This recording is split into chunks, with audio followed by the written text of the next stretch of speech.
शनि देवाय नमः। नमस्कार आप सभी को। आज इस वीडियो में राजा दशरथ द्वारा शनि स्तुति सुनाने जा रहे हैं। शनि स्तुति सुनने से सारे रोग, दोष, ताप, शनि पीड़ा, साढ़े साती से मुक्ति हो जाती है और शनि देव प्रसन्न होकर सुख, समृद्धि और लक्ष्मी की प्राप्ति करवाते हैं। तो सुनाते हैं शनि देव की स्तुति, सुनिए। श्री नारद जी ने महादेव जी से पूछा, सर्वश्रेष्ठ शनीश्वर की दी हुई पीड़ा कैसे दूर होती है, यह मुझे बतलाइए। महादेव जी बोले, देवेश सुनो, यह शनीश्वर देवताओं में प्रसिद्ध काल रूपी महान ग्रह हैं। इनके मस्तक पर जटा है, शरीर में बहुत से रोए हैं तथा यह दानवों को भय पहुंचाने वाले हैं। पूर्व काल की बात है, रघुवंश में दशरथ नाम के एक बहुत प्रसिद्ध राजा हो गए थे। वे चक्रवर्ती सम्राट, महान वीर तथा वीर हैं। उन दिनों ज्योतिषियों ने यह जानकर कि शनिदेव कृतिका के अंत में जा पहुंचे हैं, राजा को सूचित किया, महाराज इस समय शनि रोहिणी का भेदन करके आगे बढ़ेंगे। यह अत्यंत उग्र शकाट भेद नामक योग है जो देवताओं तथा असुरों के लिए भी भयंकर है। इससे 12 वर्षों तक संसार में अत्यंत भयानक दुर्भिक्ष फैलेगा। यह विचार करके राजा दशरथ ने मन में महान साहस का संग्रह किया और दिव्य शस्त्रों सहित दिव्य धनुष लेकर अरुण हो बढ़े। वेग से वे नक्षत्र मंडल में गए। वहां पहुंचकर राजा ने धनुष को कान तक खींचा और उस पर संहार शस्त्र का साधन किया। वह अस्त्र देवता और असुरों के लिए भयंकर था। उसे देखकर शनि कुछ भयभीत हो हंसते हुए बोले, राजेंद्र तुम्हारा महान पुरुषार्थ शत्रु को भय पहुंचाने वाला है। मेरी दृष्टि में आकर देवता, असुर, मनुष्य, सिद्ध, विद्याधर और नाग सब भस्म हो जाते हैं, किंतु तुम बच गए। अतः महाराज तुम्हारे तेज और पौरुष से मैं संतुष्ट हूँ। वर मांगो, तुम अपने मन से जो कुछ चाहोगे उसे अवश्य दूंगा। दशरथ ने कहा, शनिदेव जब तक नदियां और समुद्र हैं, जब तक सूर्य और चंद्रमा सहित पृथ्वी कायम है, तब तक आप रोहिणी का भेदन करके आगे न बढ़े, साथ ही कभी 12 वर्षों तक दुर्भिक्ष न करें। शनि बोले, एम्ब मस्तु, अर्थात ऐसा ही होगा।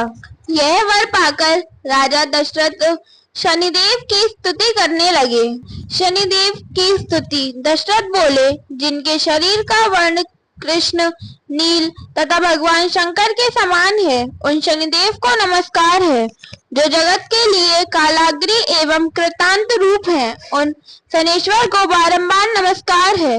जिनका शरीर कंकाल है तथा जिनकी दाढ़ी, मूछ और जटा बड़ी हुई है, उन शनिदेव को प्रणाम है। जिनके बड़े बड़े नेत्र, पीठ में सटा हुआ पेट और भयंकर आकार है, और उन शनीश्वर को नमस्कार है। जिनके शरीर का ढांचा फैला हुआ है, जिनके रोए बहुत मोटे हैं, जो लंबे चौड़े किंतु सूखे शरीर वाले हैं, तथा जिनकी दाढ़ें काल रूप हैं, उन शनिदेव को बारंबार नमस्कार है। शनि, आपके नेत्र खोखले के समान गहरे हैं, आपकी ओर देखना कठिन है। आप घोर, रौद्र, भीषण और विकराल हैं। आपको नमस्कार है। बलिमुख, आप सब कुछ बच्चर करने वाले हैं। आपको नमस्कार है। सूर्य नंदन, भास्कर पुत्र, अभय देने वाले देवता, आपको प्रणाम है। नीचे की ओर दृष्टि रखने वाले शनिदेव, आपको नमस्कार है। स्वर्तक, आपको प्रणाम है। मंद गति से चलने वाले शनीश्वर, आपका प्रतीक तलवार के समान है। आपको पुनः पुनः प्रणाम है। आपने तपस्या से अपने देह को दग्ध कर दिया है। आप सदा योग अभ्यास से तत्पर, भूख से आतुर और अतृप्त रहते हैं। आपको सदा सर्वदा नमस्कार है। ज्ञान नेत्र, आपको प्रणाम है। कश्यप नंदन, सूर्य पुत्र शनिदेव, आपको नमस्कार है। आप संतुष्ट होने पर राज्य दे देते हैं और रुष्ट होने पर उसे तत्क्षण हर लेते हैं।